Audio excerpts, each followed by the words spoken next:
Assalamualaikum warahmatullahi wabarakatuh. Salam sejahtera untuk kita semua. Perkenalkan, saya Apoteker Fania Denis Junaidi, Sarjana Farmasi, Magister Farmasi Klinis, dosen tetap Program Studi Pendidikan Profesi Apoteker, Fakultas Farmasi, Universitas Katolik Widya Mandala, Surabaya. Saat ini, saya berada dalam proses mengikuti sertifikasi dosen gelombang 1 yang diselenggarakan oleh Kementerian Pendidikan Tinggi Sains dan Teknologi tahun 2026. Saya akan melakukan penyusunan dokumen pernyataan diri dosen dalam unjuk kerja Tridharma Perguruan Tinggi atau PDD UKTPT.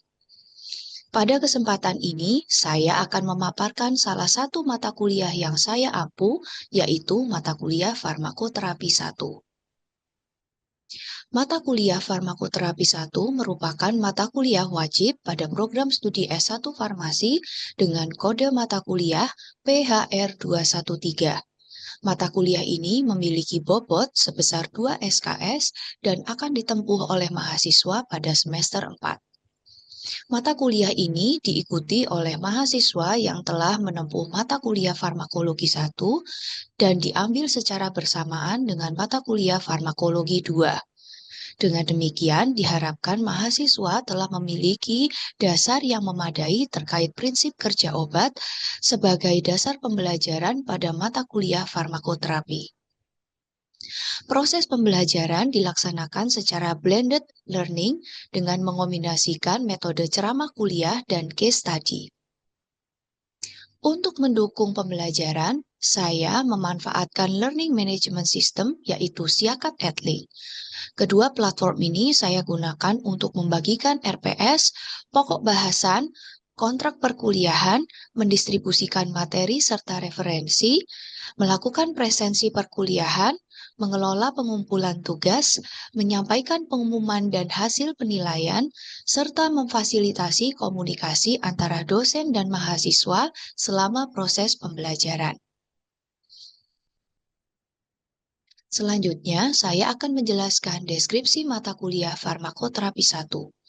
Mata kuliah ini membekali mahasiswa dengan kemampuan menerapkan prinsip-prinsip farmakoterapi berbasis bukti dalam pengelolaan berbagai penyakit. Dalam mata kuliah ini, mahasiswa mempelajari patofisiologi penyakit sebagai dasar menentukan terapi, menginterpretasikan data klinis, serta melakukan pemilihan obat, bentuk sediaan, dan regimen dosis yang tepat sesuai dengan kondisi pasien dan pedoman terapi yang berlaku.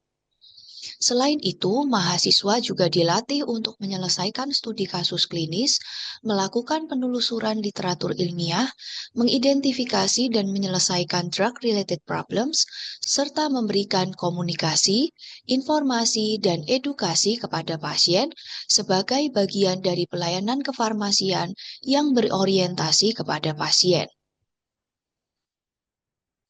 Berikutnya, saya akan memaparkan capaian pembelajaran mata kuliah Farmakoterapi 1. Mata kuliah ini memiliki 5 CPMK. Yang pertama, mahasiswa mampu menjelaskan definisi, patofisiologi, dan tata laksana penyakit. Kedua, mahasiswa mampu menjelaskan pertimbangan pemilihan obat pada terapi sesuai aspek kefarmasian. Ketiga, mahasiswa mampu menganalisis permasalahan terkait obat pada terapi. Keempat, mahasiswa mampu memberikan alternatif solusi terhadap permasalahan terkait obat menggunakan bukti ilmiah terbaru dan terpercaya. Dan yang terakhir, mahasiswa mampu menyusun rencana KIE tentang penggunaan obat, pengobatan, penggunaan obat, dan terapi non-farmakologi yang rasional pada masing-masing penyakit. Pelaksanaan mata kuliah Farmakoterapi 1 terdiri dari 16 kali pertemuan, yaitu 14 kali untuk kegiatan pembelajaran dan 2 kali pertemuan untuk evaluasi pembelajaran berupa ujian tengah semester dan ujian akhir semester. Adapun topik bahasan yang diberikan antara lain adalah farmakoterapi pada penyakit infeksi, farmakoterapi pada gangguan sistem pencernaan, farmakoterapi pada penyakit kardiometabolik, serta studi kasus farmakoterapi. Selanjutnya, saya akan memaparkan metode asesmen dan sistem penilaian pada mata kuliah farmakoterapi 1.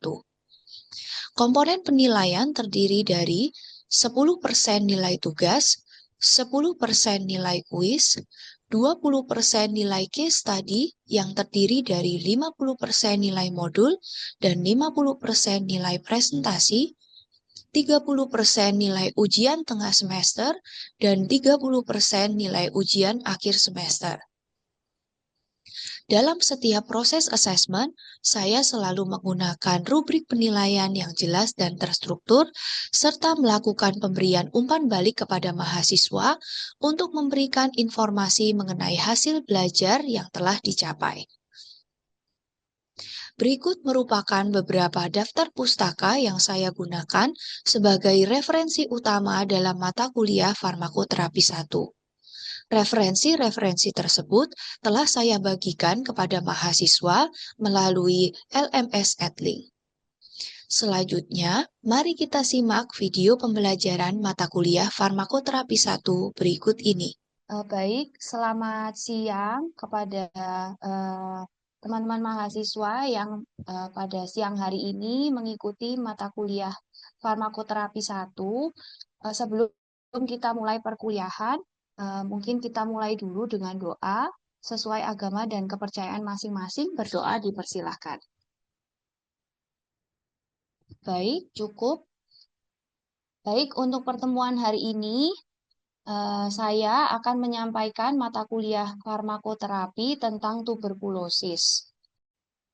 Kemudian, kalau kita lihat gitu ya, tuberkulosis itu apa sih? Tuberkulosis itu adalah penyakit menular yang disebabkan oleh bakteri gitu ya, bakteri Mycobacterium tuberculosis namanya, yang ternyata dia dapat menyerang paru dan organ lainnya. Nah, kira-kira di antara teman-teman ada yang tahu nggak organ apa saja yang dapat terserang gitu ya oleh bakteri tuberkulosis selain paru? Ada yang tahu? Ada yang pernah dengar nggak TB ekstra paru? Saya mau jawab, Bu. Oke, Bisa Nadia, silahkan. bisa menyerang tulang, kelenjar getah bening, saluran pencernaan juga, ginjal, sama selaput otak. Iya, jadi banyak ya. Kalau mungkin yang teman-teman banyak ketahui itu adalah TB paru, tapi ternyata TB itu tidak hanya di paru gitu ya, tetapi juga bisa di organ yang lain. Kalau dari yang teman-teman ketahui sebelumnya, kira-kira gejala tuberkulosis itu apa saja sih yang teman-teman sudah tahu? Saya izin menjawab, Ibu. Oke, silahkan. Jadi kalau gejala utamanya biasanya batuk, dahak. Batuknya itu Betul. bisa sampai berdarah. Jadi biasanya batuknya sekitar 2 mingguan. Kemudian ada gejala lainnya kayak misalnya demam. Terus jadinya penurunan berat badan drastis juga. Oke. Itu yang gejala umum yang mungkin sudah banyak diketahui gitu ya. Jadi ada batuk berdahak, penurunan berat badan, berkeringat di malam hari gitu ya, dan lain sebagainya. Tetapi yang harus kita waspadai adalah semua pasien tuberkulosis itu mengalami gejala seperti yang tadi disebutkan oleh teman-teman kita gitu ya. Oke, yang berikutnya kita akan membahas tentang karakteristik dari bakteri Mycobacterium tuberculosis. Jadi kalau dilihat di bawah mikroskop, teman-teman bisa lihat di gambar gitu ya. Bentuknya adalah batang. Kemudian bakteri ini itu bisa bertahan hidup di tempat yang lembab dan juga gelap. Nah, ini adalah tadi yang seperti sudah saya sebutkan di awal gitu ya. Indonesia ini adalah lingkungan yang sangat mendukung gitu ya terhadap perkembangan dari bakteri tersebut. Kemudian kalau dilihat dari doubling time-nya, bakteri ini bereplikasi setiap 20 jam, di mana ini adalah waktu yang sangat lambat gitu ya dibandingkan dengan bakteri gram positif atau negatif yang lainnya. Sehingga dalam terapinya nanti kalau kita lihat bakteri ini tuh tidak bisa eradikasi dengan antibiotik yang biasanya gitu ya, membutuhkan regimentasi yang khusus. Kemudian kalau dilihat secara struktur, bakteri ini tuh kandungan dari dinding selnya kaya akan lemak, sehingga kita membutuhkan antibiotik yang bisa berpenetrasi dengan baik pada lapisan tersebut, gitu. Bakteri tuberkulosis itu biasa disebut dengan BTA atau bakteri tahan asam, gitu ya, karena memang bila diberi alkohol asam, warna merahnya itu tidak akan luntur, seperti itu. Nah, yang berikutnya kita akan belajar tentang patofisiologi dari penyakit ini gitu ya. Jadi ada yang tahu nggak kira-kira penularan tuberkulosis itu lewat apa? Saya izin menjawab, Bu. Oke, Carolina silahkan. Ya, jadi tuberkulosis ini itu penularannya melalui udara, di mana sumber penularannya ini melalui percikan droplet atau ludah dari pasien TB saat dia berbicara atau meludah atau bersin atau batuk. Oke, jadi penularannya lewat droplet, lewat udara gitu ya, di mana bakteri yang terkandung di dalam droplet dari seorang pasien itu akan terhirup oleh individu yang lainnya dan kemudian akan bereplikasi di paru gitu ya. Nah, apakah kemudian itu akan berkembang menjadi penyakit TB aktif atau tidak, itu nanti akan tergantung dari sistem kekebalan tubuh dari si hostnya gitu ya. Apabila sistem kekebalan tubuhnya mampu membentuk suatu granuloma, maka replikasi dari bakteri itu bisa dikendalikan. Itu yang kemudian nanti disebut sebagai TB laten gitu ya. Nah, apabila sistem kekebalan tubuhnya tidak baik, misalnya seperti pasien HIV atau misalnya pada pasien yang mengkonsumsi obat imunosupresan, maka perkembangbiakan bakteri itu akan terjadi secara terus-menerus sehingga kemudian akan berkembang menjadi kasus TB aktif. Nah, kalau pasiennya itu TB aktif, maka kemudian akan muncul gejala dan pasien tersebut dapat menularkan bakteri kepada orang lain begitu. Tetapi bedanya apa dengan TB laten? Kalau pada TB laten itu pasiennya tidak bergejala dan dia tidak memiliki kemampuan untuk menularkan kepada orang lain. Begitu. Saya akan menjelaskan tentang klasifikasi dari kasus TB. Jadi kalau dilihat atau dibedakan berdasarkan riwayat pengobatannya, itu ada yang disebut kasus TB baru. Kasus TB baru itu artinya pasien belum pernah mendapatkan obat anti tuberkulosis sama sekali sebelumnya. Kemudian ada juga yang disebut kasus kambuh. Kalau kambuh itu artinya pasien pernah berobat sebelumnya dan sudah dinyatakan sembuh, tetapi kemudian mengalami TB kembali gitu ya. Atau yang ketiga itu adalah yang disebut kasus gagal pengobatan. Nah, nanti di akhir saya akan menjelaskan gitu ya, kapan sih seseorang itu dikatakan dia gagal pengobatan. Atau yang terakhir adalah kasus lost to follow up, di mana pasien sudah menjalani pengobatan, tetapi kemudian tidak minum obat selama 2 bulan berturut-turut. Nah, itu yang kemudian nanti ketika pasiennya hendak menjalani pengobatan lagi, itu yang harus diuji terlebih dahulu gitu ya, apakah dia masih sensitif atau tidak terhadap OAT yang sebelumnya. Nah, kalau dilihat dari uji kepekaannya, itu ada yang disebut sebagai TB sensitif obat. Sensitif obat itu maksudnya adalah sensitif terhadap OAT lini pertama. Nah, teman-teman ada yang tahu nggak OAT lini pertama itu apa saja? Ada yang sudah tahu? Saya izin jawab, Ibu. Oke, Cecil. Ada rifampicin, terus itu Hmm? ada pyrazinamide, isoniazid, sama etambutol. Ya, benar. Jadi biasanya disingkat sebagai RHZE gitu ya. Jadi kalau masih sensitif terhadap keempat-empatnya, maka kita sebut sebagai TB sensitif obat. Tapi kalau dia resisten, sudah resisten terhadap salah satu dari empat itu, maka kita sebut sebagai kasus monoresisten. Nah, yang sekarang banyak disoroti itu adalah yang TB MDR, di mana TB MDR itu berarti pasien itu sudah resisten terhadap isoniazid dan rifampicin secara bersama-sama. Kenapa yang disoroti adalah isoniazid dan rifampicin? Karena memang di antara empat itu gitu ya, dua obat ini yang efeknya itu adalah yang paling poten. Seperti itu. Nah, sekarang kita masuk dalam pembahasan tentang terapi. Yang pertama adalah terapi pencegahan tuberkulosis atau biasa disebut TPT. TPT ini diberikan itu sasarannya adalah untuk pasien TB laten. Jadi kalau tadi sudah kita bahas gitu ya di awal, TB laten itu adalah bakterinya ada gitu ya di dalam pasien tersebut, tetapi berhasil dikendalikan oleh sistem imun dan pasiennya itu tidak bergejala. Nah, pada pasien-pasien tertentu, terutama yang sistem kekebalan imunnya tidak baik atau dia memiliki kontak erat dengan pasien TB, maka diperlukan pemberian TPT gitu ya. Regimentasinya ada apa saja? Ada beberapa macam gitu ya. Yang pertama adalah dengan 6 bulan penggunaan isoniazid. Jadi H itu adalah isoniazid gitu ya. Diminumnya setiap hari selama 6 bulan. Atau yang kedua bisa juga menggunakan 3 bulan rifampicin dan isoniazid diminum setiap hari. Atau yang ketiga bisa juga menggunakan 3 bulan dengan regimen isoniazid dan rifapentin. Tetapi untuk yang rifapentin ini hanya diminum seminggu sekali. Nah, yang saya kotak di paling bawah itu yang mungkin teman-teman perlu garis bawahi gitu ya. Itu adalah 6 bulan menggunakan levofloxacin. Nah, untuk regimentasi yang paling bawah ini digunakan untuk pasien TB laten yang dia berkontak erat dengan pasien TB yang resisten obat. Seperti itu.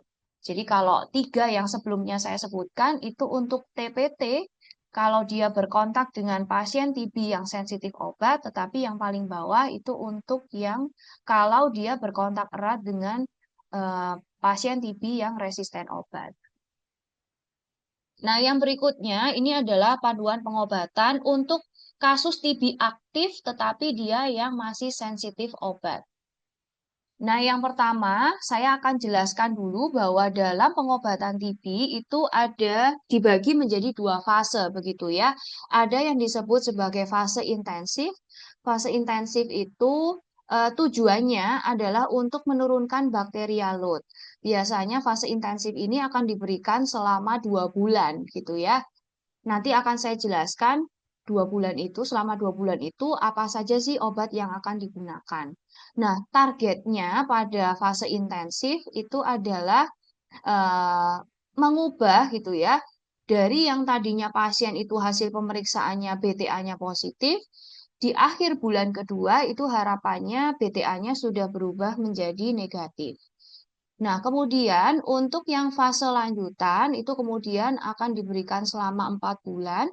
Tujuannya apa? Tujuannya adalah membunuh bakteri yang masih tersisa gitu ya, untuk mencegah terjadinya kekambuhan.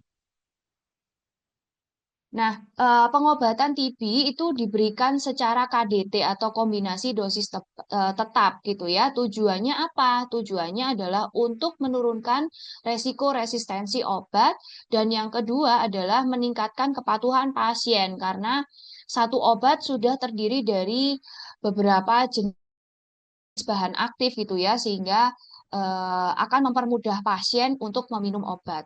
Seperti itu. Nah, untuk KDT tadi kan saya ini ya sudah jelaskan totalnya adalah 6 bulan. Nah, 2 bulan fase intensif itu nanti akan diberikan kombinasi RHZE, jadi dengan kombinasi 4 obat gitu ya. Sementara yang fase intensif, fase fase lanjutan selama 4 bulan itu nanti akan diberikan dengan kombinasi 2 macam obat yaitu isoniazid dan rifampicin. Seperti itu. Jadi pemberian dosis KDT kalau teman-teman lihat di sini itu diberikan berdasarkan berat badannya gitu ya. Jadi maka pemantauan berat badan itu perlu dilakukan secara berkala gitu ya pada pasien TB. Nah, yang berikutnya saya akan membahas terkait evaluasi pengobatan. Nah, jadi pemantauan pengobatan itu selain dipantau tadi ya berat badannya, kemudian bagaimana perbaikan gejala klinisnya, kemudian apakah pasiennya mengalami efek samping obat atau tidak, kemudian kepatuhannya seperti apa. Nah, untuk melihat apakah terapi yang diberikan itu berhasil atau tidak, itu bisa dilakukan dengan pemeriksaan sputum BTA, begitu ya. Jadi biasanya pemeriksaan sputum BTA itu akan dilakukan di akhir fase intensif gitu ya. Jadi di akhir bulan kedua. Tadi targetnya sudah saya sampaikan itu yang tadinya positif, harapannya di akhir bulan kedua itu sudah berubah menjadi negatif. Kemudian, kalau ternyata masih positif di akhir bulan kedua, maka biasanya akan diberikan kesempatan lagi untuk dicek gitu ya. Biasanya akan dicek kembali itu di akhir bulan kelima. Ditunggu lagi sampai di akhir bulan ke-6, di akhir masa pengobatan. Nah, kalau ternyata di akhir masa pengobatan itu BTA-nya belum terkonversi menjadi negatif, maka pasien tersebut akan dianggap sebagai pasien yang gagal pengobatan, gitu ya. Jadi disebut gagal itu apabila sampai akhir pengobatan itu pasiennya belum mengalami konversi BTA dari positif menjadi negatif, seperti itu. Nah, kemudian yang menjadi isu juga gitu ya dari pengobatan tuberkulosis itu antara lain adalah terkait efek samping obatnya karena efek sampingnya cukup banyak gitu ya. Nah, yang pertama yang mau saya bahas itu adalah efek samping dari etambutol. Jadi etambutol itu memiliki efek samping berupa gangguan penglihatan dan juga buta warna. Maka dari itu etambutol itu biasanya tidak diberikan untuk pasien TB yang anak-anak gitu ya. Kemudian yang kedua itu adalah efek samping dari pirazinamid yaitu adalah nyeri sendi dan hiperurisemia. Jadi peningkatan kadar asam urat. Nah, solusinya apa? Bila terjadi hiperurisemia, biasanya kalau gejalanya masih aktif gitu ya, itu bisa diberikan dengan NSAID terlebih dahulu untuk menekan proses inflamasinya atau bisa digunakan parastamol atau colchicine seperti itu. Kemudian efek samping lain yang juga sering terjadi itu adalah hepatitis imbas obat. Nah, gejalanya biasanya seperti jaundice atau ikterus, atau biasanya juga bisa disertai dengan mual muntah gitu ya. Nah, obat mana yang dapat menyebabkan gejala tersebut? Urutan dari insiden yang paling sering itu adalah yang pertama adalah pirazinamid, kemudian isoniazid, baru yang terakhir adalah rifampicin. Nah, apa yang harus dilakukan bila terjadi kondisi hepatitis gitu ya? Hepatitis itu biasanya dilihat dari peningkatan SGOT, SGPT gitu ya. Biasanya dilihat apabila peningkatannya itu di atas 3 kali lipat dari nilai normal, maka yang harus dilakukan adalah menghentikan penggunaan OAT sementara gitu sambil dilakukan evaluasi gitu ya terhadap nilai OTPT-nya seperti apa. Nah, apabila nilai OTPT-nya itu sudah berangsur kembali normal, maka dapat dilakukan reintroduksi dari OAT, dimulai dari yang resikonya paling kecil, yaitu etambutol dikombinasikan dengan rifampicin, gitu ya. Jadi ditambahkan di reintroduksi itu ditambahkan kembali secara bertahap, dimulai dari yang resikonya paling kecil. Nah, yang berikutnya yang juga sering terjadi itu adalah gejala neuropati perifer yang disebabkan oleh isoniazid gitu ya. Jadi gejalanya apa? Biasanya yang dirasakan pasien rasa terbakar gitu ya, kebas, kesemutan. Nah, itu biasanya gimana cara mengatasinya? Kalau sudah terjadi, maka akan diberikan vitamin B6 dengan dosis 100 sampai 200 mg gitu ya. Tapi biasanya di awal pada saat pasien mulai mengkonsumsi isoniazid itu dokter sudah akan memberikan vitamin B6 gitu ya untuk terapi profilaksis gitu. Ada yang tahu nggak nama lain dari vitamin B6 itu apa ya? Saya izin menjawab, Ibu. Oke, Grace silahkan. Eh, Setahu izin menjawab untuk vitamin B6 ini biasanya disebut piridoksin ya, Bu. Iya, jadi piridoksin. Nanti kalau ujian gitu ya, jangan bingung kok nggak ada vitamin B6 gitu ya. Yang saya tuliskan bisa jadi adalah nama lainnya seperti itu. Kemudian ada efek samping mual muntah, ini hampir semua OAT itu menyebabkan mual muntah. Kemudian yang terakhir adalah efek samping dari rifampicin yang dapat menyebabkan urin berwarna kemerahan. Nah, ini harus disampaikan ke pasien gitu ya, jangan sampai pasiennya nanti kaget loh, kenapa kok urinnya jadi berubah warna seperti ini. Nah, kemudian yang mungkin harus dikonselingkan gitu ya kepada pasien, yang pertama adalah cara minum obatnya. Memang sebaiknya OAT itu dikonsumsi saat perut kosong dan disarankan pada malam hari. Kira-kira kenapa ya kok pada malam hari? Ada yang tahu nggak?